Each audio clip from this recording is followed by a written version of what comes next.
Costco has sold its hot dog and soda combo for $1.50 since 1985. That is not a typo. In 4 decades, through oil shocks, recessions, a global pandemic, and inflation that crushed every other food business on earth, that price has never moved. Not by a cent. And because of that single, stubborn decision, Costco generates roughly $4.6 billion in annual membership fee revenue, nearly all of which flows straight to the bottom line as pure profit. The hot dog is not a product. It is a psychological weapon, and understanding how it works will change how you think about pricing, loyalty, and what a business actually sells. Let us start with the economics, because they are deliberately ugly. Costco's food court operates at a loss. The hot dog combo costs more to produce and serve than $1.50 in many years, especially as beef prices fluctuate. When Costco's then CEO Craig Jelinek told founder Jim Singal in the early 2010s that they were losing money on the combo and needed to raise the price, Singal's response was unambiguous. "If you raise the effing hot dog, I will kill you." That exchange has since become business legend, and for good reason. Singal was not being irrational. He was protecting something worth far more than margin on a processed meat product. Here is the mechanism. Costco does not make money selling you groceries, electronics, or even that $4.99 rotisserie chicken. Costco makes money selling you membership. In fiscal year 2023, Costco's membership fees totaled $4.58 billion. Its operating income was $7.2 billion. Strip out the fees, and you are left with a retail operation running on razor-thin margins by design. The entire warehouse model exists to justify the annual membership fee, which sits at $65 for basic and $130 for executive. Once you have paid that fee, you are psychologically committed. Behavioral economists call this the sunk cost effect, but Costco operationalizes it through something more sophisticated. They engineer moments that make you feel the membership is worth 10 times what you paid. The hot dog is the most powerful of those moments. Every time a member walks in, sees that $1.50 sign, and compares it to the $8 stadium hot dog or the $6 fast food combo down the street, they experience what psychologists call a contrast effect. The price looks insane relative to anything else in their world. That feeling does not just make them buy the hot dog. It reactivates their entire belief that Costco is on their side. It signals that this company is not trying to extract maximum value from them. It is sharing savings. That signal is worth billions in retention, and retention is everything in a membership business. Costco's renewal rate in the United States and Canada consistently sits above 92%. In a subscription economy, where the average SaaS company considers 80% retention excellent, 92% is extraordinary. Each percentage point of renewal rate represents hundreds of millions in recurring revenue. The hot dog, the rotisserie chicken, the cheap gasoline, these are all what retail strategists call loss leaders, but Costco has elevated the concept to an art form. They are not just driving foot traffic, they are manufacturing emotional loyalty at scale. Now here is the counterintuitive insight that most business analysts miss entirely. The $1.50 hot dog is not Costco's cheapest product by margin. It is Costco's most expensive marketing asset by impact. Consider what it would cost Costco to achieve equivalent brand loyalty through conventional advertising. In 2022, Costco spent approximately $69 million on advertising, a fraction of what its competitors spend, and almost nothing relative to its $222 billion in revenue. Walmart spends billions on marketing annually. Target runs Super Bowl ads. Costco lets the hot dog do the talking. Every food court visit is a brand impression delivered at the point of maximum receptivity. When a customer is already in the store, already spending money, and already predisposed to feel good about the experience. The strategic depth goes further.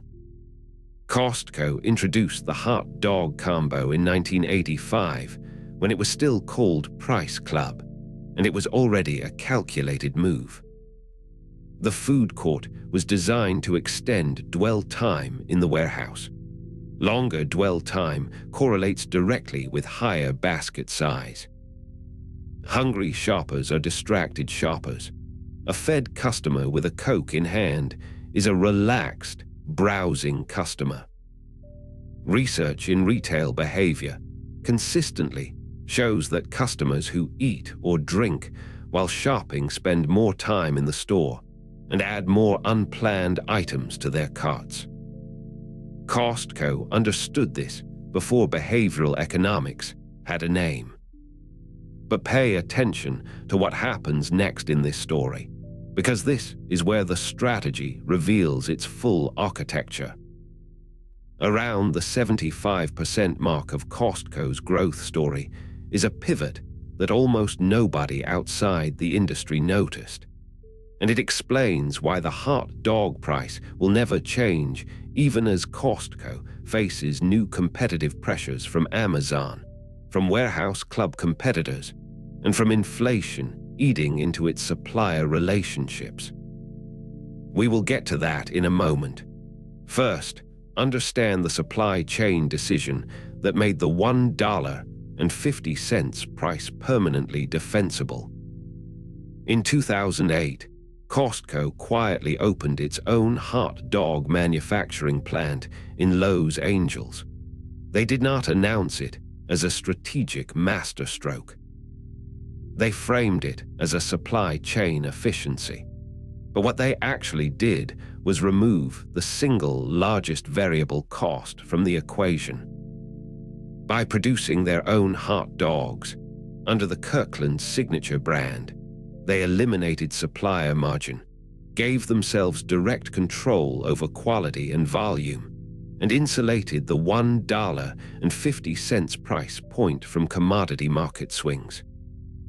When beef prices spiked, Costco could absorb or offset the cost internally rather than pass it to customers or raise the price. This is vertical integration deployed not for profit maximization, but for price promise protection. That is an unusual use of the tool, and it is why Costco's moat deepens every year.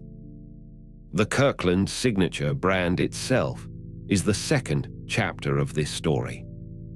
What started as a private label has become one of the most trusted brands in American retail. Kirkland generates an estimated $50 billion in sales annually, which would make it, if standalone, one of the largest consumer brands in the world. The hot dog is Kirkland. The rotisserie chicken is Kirkland. The premium olive oil and the 1.75-liter vodka and the hearing aids are all Kirkland. And every one of them carries the same implicit promise. This is the best product at an honest price. Costco did not build that brand with advertising. They built it with the food court. The strategic lesson here is not about hot dogs. It is about anchor pricing. Every business has a product or service that can function as a price anchor, something that sets the customer's expectation for what your brand stands for. Most businesses use their anchor to maximize margin at the entry point. Costco inverted this. They deliberately took a loss on the anchor to create a halo effect across everything else. When you believe the hot dog is priced with integrity, you extend that belief to the Kirkland cashmere, the Kirkland batteries, the $500 Kirkland hearing aids. The $1.50 purchase colors every subsequent purchase in the store. This is what separates Costco's model from simple loss leader retail. A loss leader brings you into the store to buy other things. Costco's hot dog brings you into the store believing that everything in the store is fairly priced. And that belief is self-reinforcing because Costco actually does price most things fairly. The hot dog is not a trick. It is proof of a philosophy repeated at scale every single day in over 800 warehouses worldwide. Now consider what this means for your business. You do not need a food court. You need a price anchor, a product, a service, a feature, or an experience that communicates your values more loudly than your marketing budget ever could. It might be a free tier that over-delivers. It might be a flagship product priced at cost. It might be a service guarantee that costs you money when customers invoke it. The point is that customers do not evaluate your brand in isolation. They evaluate it in contrast to every other experience they have had. Give them a contrast that stops them cold, and you have created something no ad can replicate: genuine belief that you are on their side. Costco's membership renewal rate of 92% is not a statistic. It is evidence that 130 million cardholders have decided, year after year, that the relationship is worth maintaining. That decision is made at the food counter, hot dog in hand, every single time. 4 decades, not a cent of change. Billions in loyalty, built one $1.50 transaction at a time. Subscribe to Business Decoded for more real business strategies every week.